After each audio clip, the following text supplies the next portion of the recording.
You again. Name's Gato. Once upon a time, I used to be a rat catcher at the court of King Sagremor.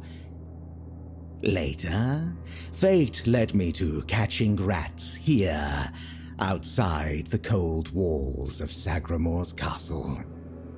A king is a king. He bears the flaws inherent to any ruler, as if the crown itself bestows similar faults upon each bearer. But there's little to say about Sagremor. It's the queen, his wife, who is the true delight. She's scheming, spiteful, and beautiful. The ideal woman. Trust me, I've met King Sagremor on many occasions. He doesn't make much of a grand impression, and he used to have quite the short temper. There's not much around here. The most important places are my shop and Sagremor's court, just over there. You might also run into the Shroom Knight, the Queen's personal lapdog. Though he's a knight, he's a rat of the lowest order. I can't make heads or tails of him. No idea what he needs. If you want, go ahead and talk to him. I've grown tired of that fellow. Waiting for a customer. Are you interested? Greetings to you, strange soul. You carry a light that doesn't belong to the Sagremor's realm. You're not from here, are you? I fear, then, that you won't be able to grant me absolution, at least not yet. Apparently, this is what the world looks like without gods. Everything that was meant to be born here was supposed to fulfill a beautiful mission. Instead, it became an endless wandering in the abyss. Sagremor took a wife, a woman whose power no one was aware of, much like her true intentions. And here it is, the kingdom deep in the abyss, with its abysmal king and queen. Ah, that. It may be my only solace in this vale of tears. The fungus helps me keep my senses, attuning me to the rhythm of this forsaken kingdom, making me somehow understand. I feel the footsteps of the souls wandering about. I feel their ever unfulfilled needs and desires. The fungus conveys this to me quite clearly. Yes, and in a way, I accept the workings of this wretched place.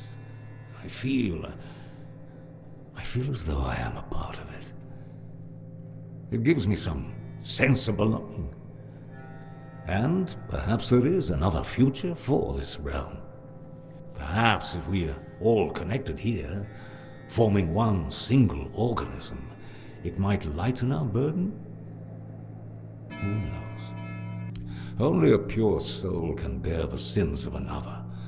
My soul was once like that. I thought it would be enough to... I don't know what I thought. I've been here for so long.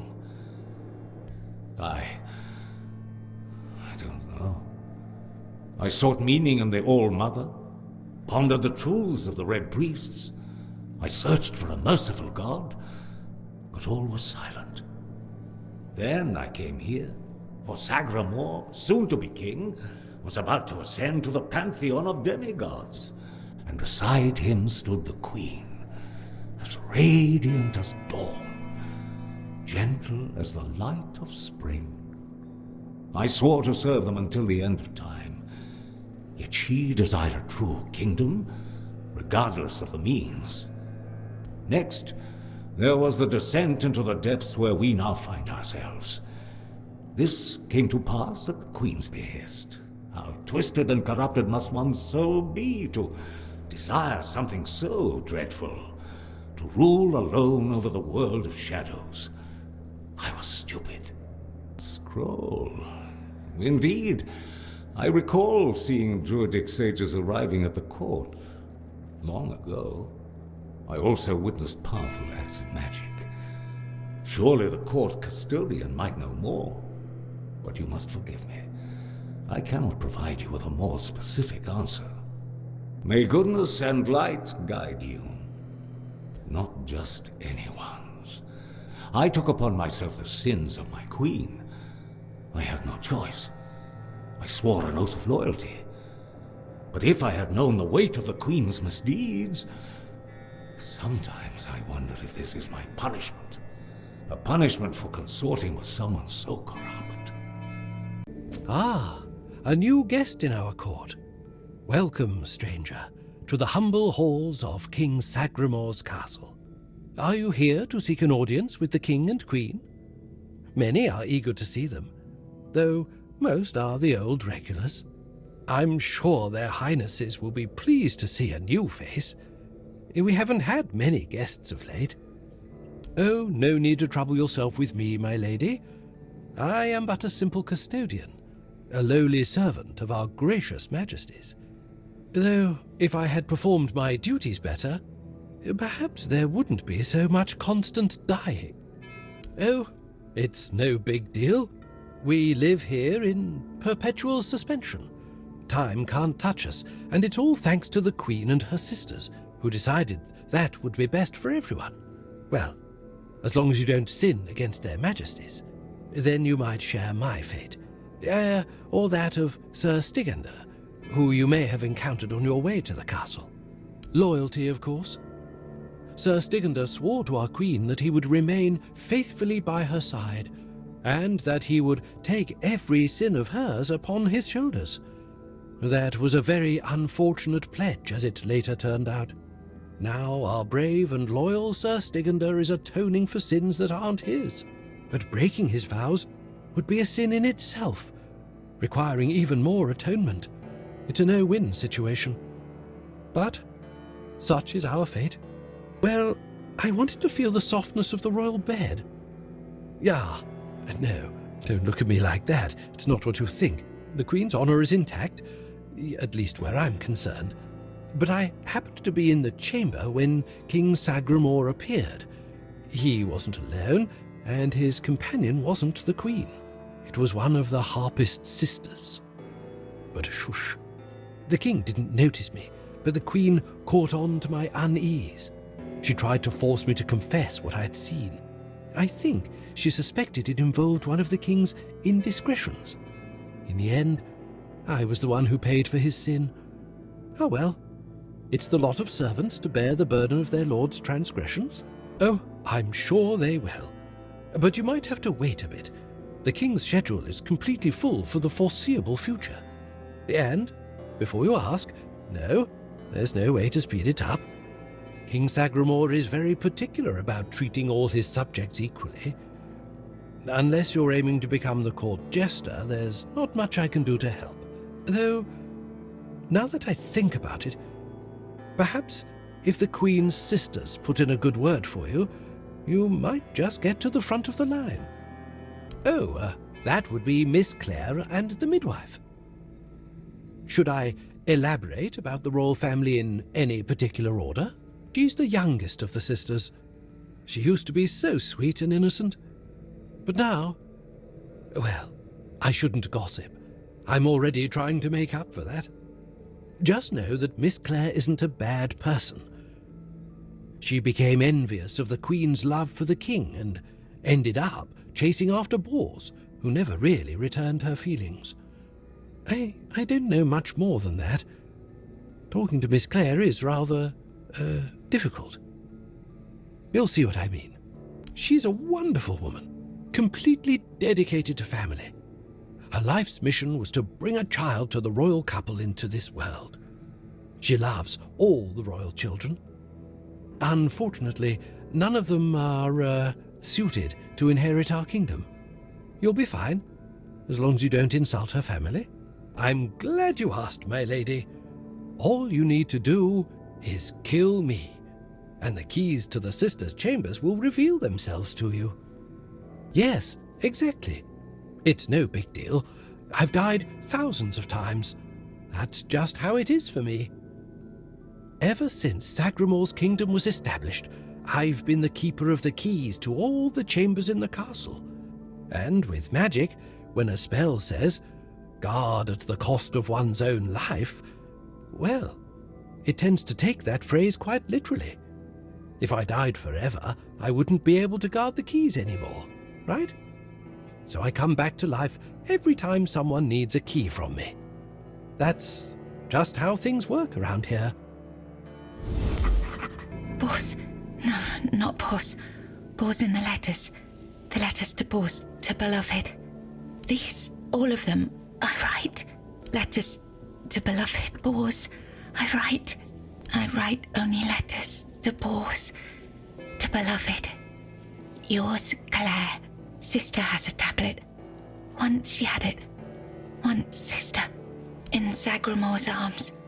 Once, me in Boar's arms. Forever. Yours, Claire. Boar's, my beloved. There is no love in her. There is much in me, for Boar's, for beloved. There is no love in her. There is much in me, for Boar's, for beloved. There is no love in her. There is much in me, for Boar's, for beloved. Once upon a time, there lived a young maiden named Claire. So she endured, her heart steadfast in its belief that love could shatter even the darkest of spells, and that one day, somehow, she and Bors would reunite. Long ago, there lived a maiden named Claire, fair of face and gentle of heart, cursed by her cruel sister to remain imprisoned in a high tower, forbidden to step beyond its walls or look out of the window. She spent her days weaving a tapestry of the outside world, a world she could glimpse only through the reflection in an enchanted mirror. Yet Claire dared not lift her eyes from the loom, for the curse was absolute. If she ever stopped her weaving to gaze out the window herself, the fragile thread of her life would snap. One day, the mirror revealed a grand procession on the road below. Among them rode a knight clad in gleaming silver armor, a sapphire cape following behind him. His warm eyes and copper hair struck Claire's heart with longing. Unable to resist, she rose and stepped toward the window for a glimpse of the gallant knight. The moment she moved, a terrible pain gripped her chest and the mirror shattered. Claire, knowing the curse had claimed her, fled the tower. She reached the road just as the procession passed, grasped the knight's cape, and collapsed. Sir Bors turned at the sudden tug, leapt from his horse and caught her. Her breath grew faint, and she whispered, "Do not grieve, for I am glad to have seen you, my knight." With those words, her spirit departed. Sir Bors wept bitterly, for never had he seen a maiden of such beauty and grace. His heart swelled with both joy and despair, for he knew he would never again love another as he loved the fair and cursed maiden, Claire. In the days of King Sagremor, there lived Bors, a wandering minstrel whose songs were famed for their beauty and sorrow. Among his melodies was one that bore the weight of his heart, the ballad of a lady named Claire. Claire, a noblewoman of unmatched grace, had been betrayed by her jealous sister, who sold her to a rival lord for power. Locked in a distant tower, her pleas for rescue went unheard.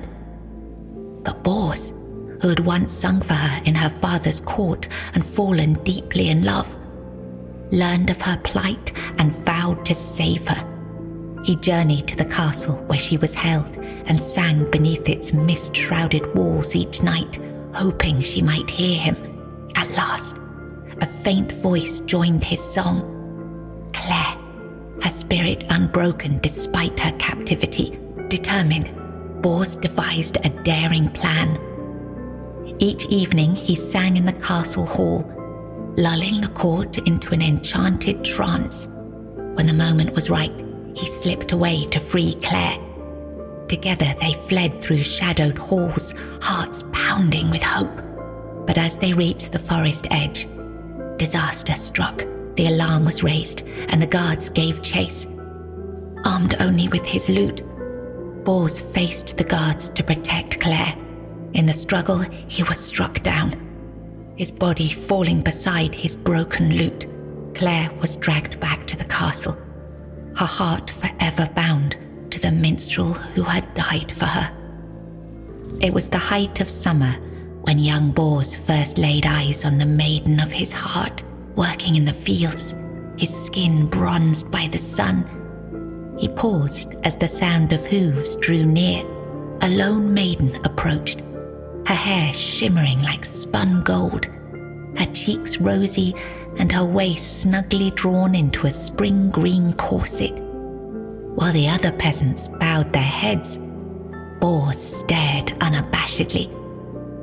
Sensing his gaze, the maiden turned sharply, startling her steed. The horse reared and she tumbled from the saddle, straight into Bors's waiting arms. Their eyes met, and in that instant, the maiden felt herself lost. A warmth bloomed upon her cheeks, but a deep foreboding stirred in her stomach, for she knew there would never be another man who could claim her heart so completely. From that day forward, she rode past the fields daily, offering Bors water and sharing quiet moments beneath the shade of a willow tree. Days stretched into nights, and the two surrendered to love. But one day, as the maiden passed the field, her beloved Bors was nowhere to be found. She waited beneath the willow until darkness fell and reluctantly returned to the castle. The next day, and the one after that, she returned. But Bors never did. Summer turned to autumn, and the maiden ceased her rites. She withdrew into the shadowed stillness of her tower, her heart heavy with unending sorrow. Unbeknownst to her, Bors's bones lay bleached and brittle beneath the sun, hidden in the very field where their love had bloomed. For in Sagremor's kingdom, no crime was graver nor punishment swifter than love. Writing something important. Do you know what it was?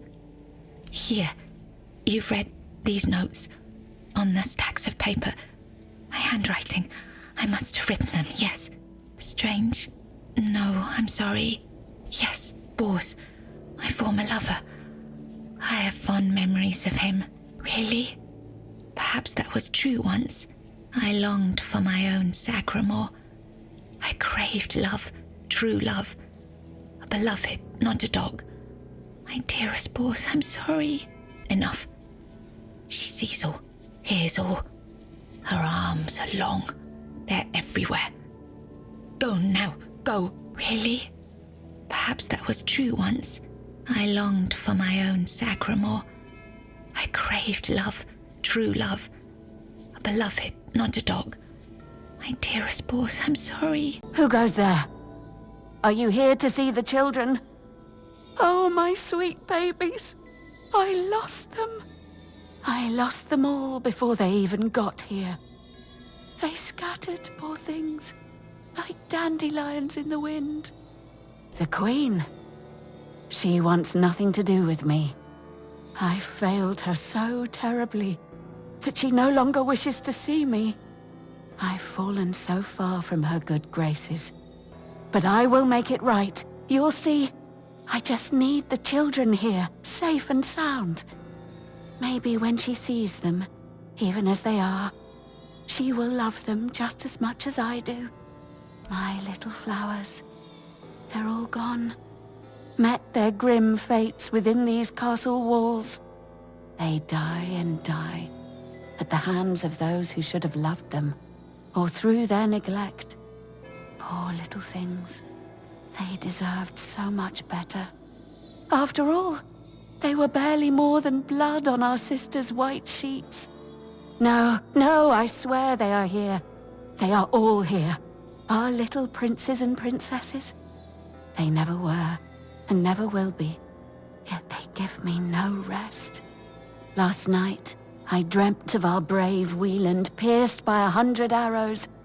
2 nights before, he was swallowed by the water. He never left his mother's womb, yet he calls to me always. But I cannot find him. So I write. I write when he last showed himself to me, so I'd know, so I could go to him if I ever had a moment of peace.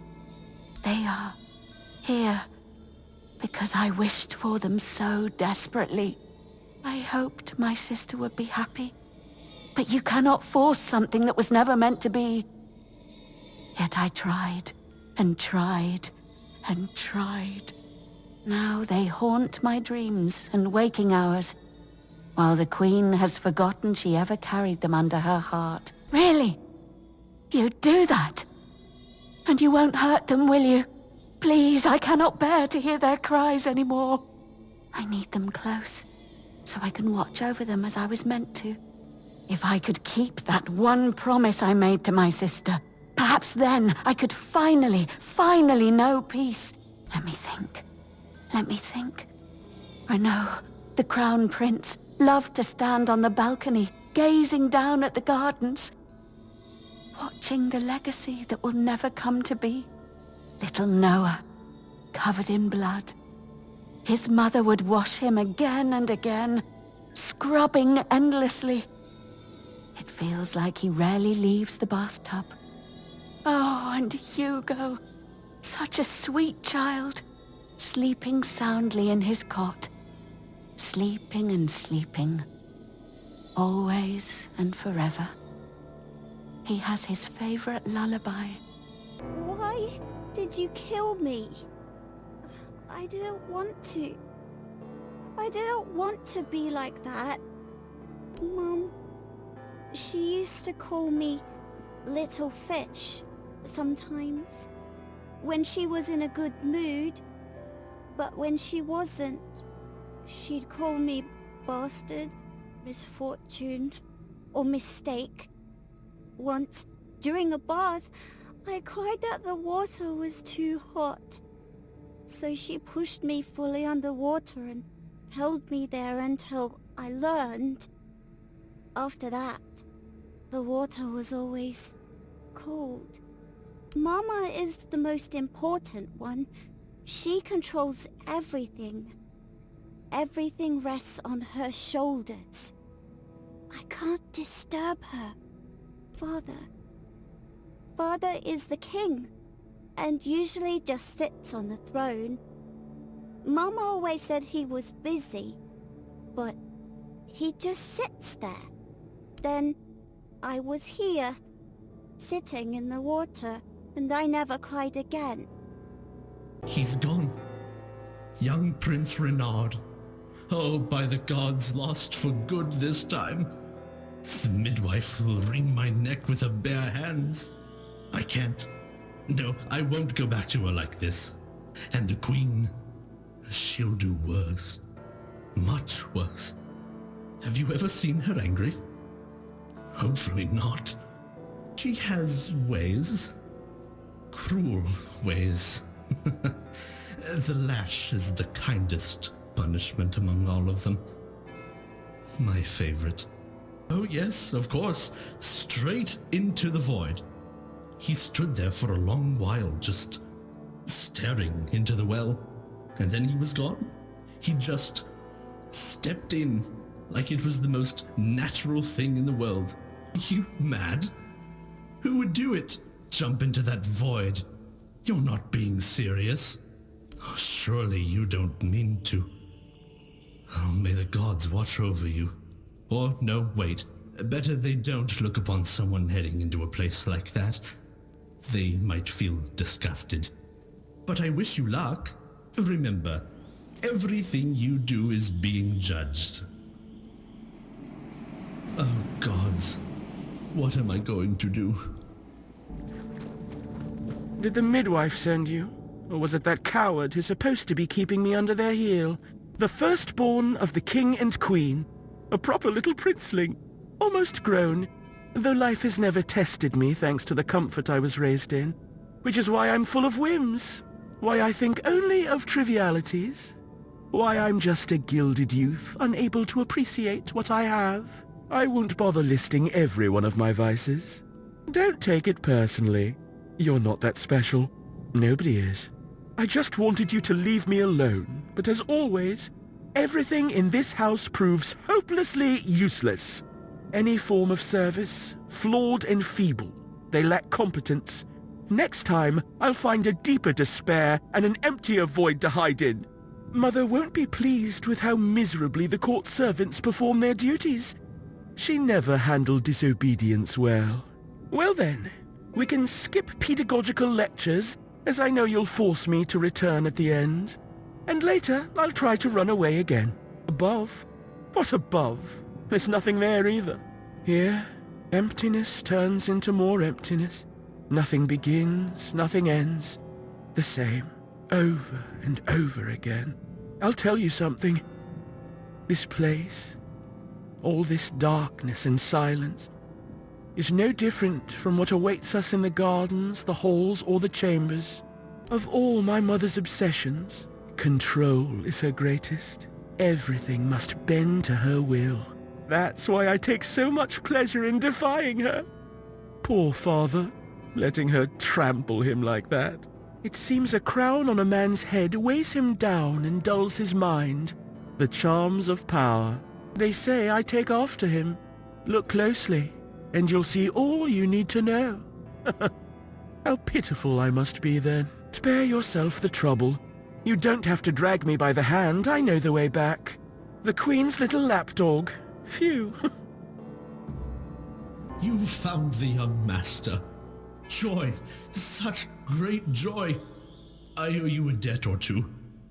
We simple folk, we must stick together. Here, take this. I hope it serves you well.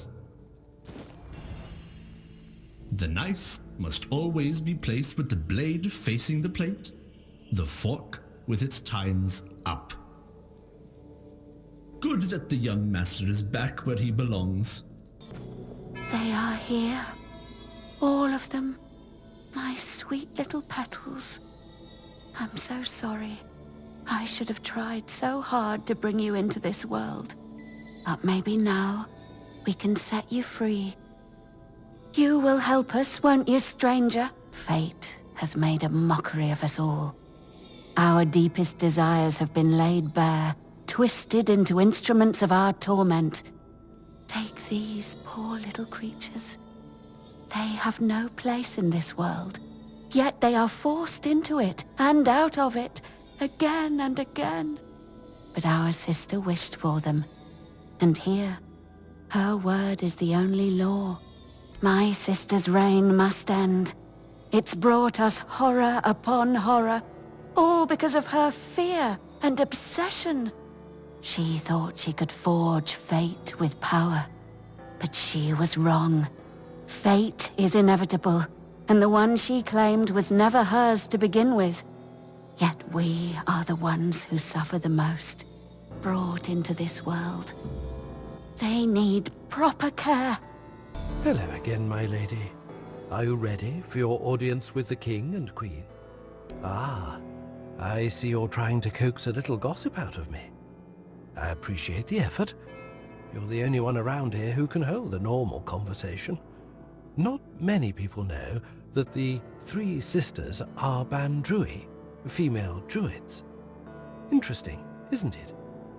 Not all druids allow women to engage in their noble profession. They didn't care, though. They did their work, and they did it well. One day, they delivered a prophecy to Sagremor, telling him he was destined to be the next King Arthur. Our king took their words to heart, and made one of them his queen. The other sisters helped the queen maintain the kingdom in its current state.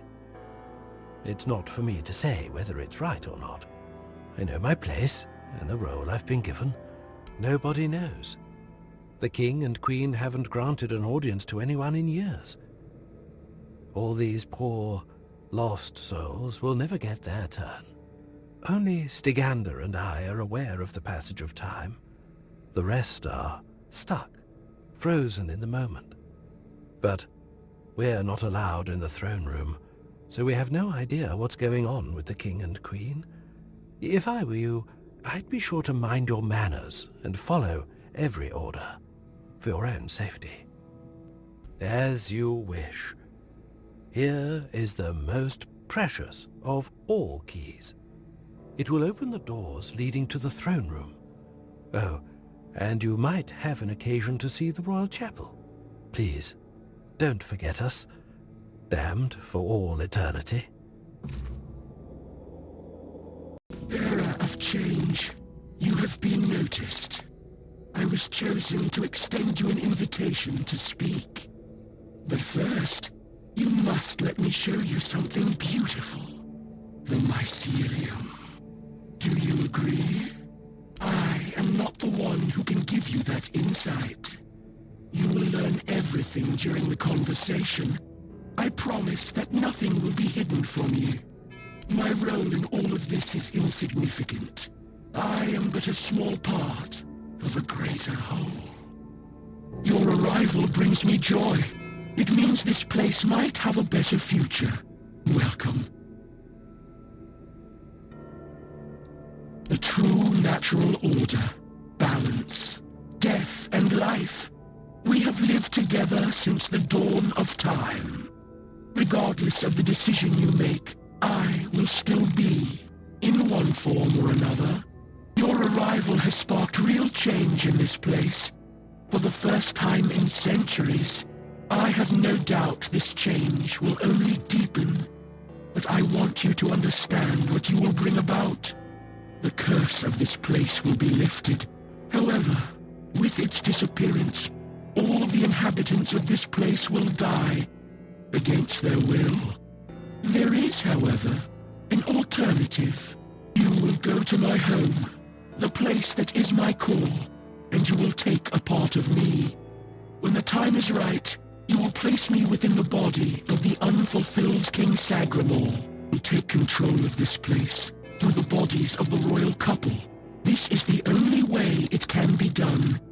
The king and queen are inextricably linked to the origin, the present, and the potential future of this place. They must have a part in this. My growth will be slow, but eventually I will encompass everyone. The new kingdom will be a common good. Cannot force this decision upon you. I am not able to threaten you, nor do I wish to. But after you complete your task, this place will die with all its inhabitants. That is all. No more, no less. So then, what is your choice? There will be no other opportunity for this conversation. I don't want to strain Sir Stígandr's body. Ah, the faithful penitent. We were fortunate to cross paths. He found peace and was able to partially come to terms with his fate by attuning himself to me. As for me, I gained this vessel through which we can converse. We helped each other greatly. Of course, I won't trouble you any further. Wonderful. When the moment comes, plant us within the king's breast. Let him finally rest. We shall take this place. Thank you, on behalf of the inhabitants of this place. How could you wound your queen so cruelly? Why did you refuse to simply bow? You could have served me for eternity. Wouldn't that have been beautiful? Gone, is she? Gone from one eternity straight into another. Oh, how I wish we'd had one more day. A proper one. Marked by the sun setting on us forever. Once, I dreaded it. The relentless passage of time. And now, all that's left is tomorrow, and tomorrow, and tomorrow. And all our yesterdays have lighted fools, the way to dusty death. Fear not, till mushrooms take the place of your heart. And now mushrooms grow in my chest. The king is dead. Long live the king. Now it all ends. The lofty dream, the endless torment, and the fruits of our vanity. What we leave behind is a monument to our own foolishness. There will be no legends told of this place, for it is a tale told by an idiot, full of sound and fury, signifying nothing. And this is for you, the reason for your visit to this cursed court. You may leave now. Your audience is over. You have saved this kingdom from oblivion. No hunger, no pain, just life in its purest form. All shall become us. All shall be with us. All shall be equal. It is you. Know that the faithful penitent, Sir Stígandr, has finally found peace. There is no longer a sinner for whom he must kneel. He has become one with the peace and harmony I create, that we create. Thank you. You have broken the terrible and unnatural cycle imposed on this land by human pride. And at the same time, you have ensured that the effort put into building this place was not wasted. At last, it will become a home for all. Our growth will be slow at first, but in the end, we will claim the entire abyss of King Sagremor. In peace and silence, we will unite what has been divided for so many centuries. You are already speaking with him, Savior. He is now part of something greater, just like everyone else. Though you have kept yourself for yourself, you are still a part of us. Farewell.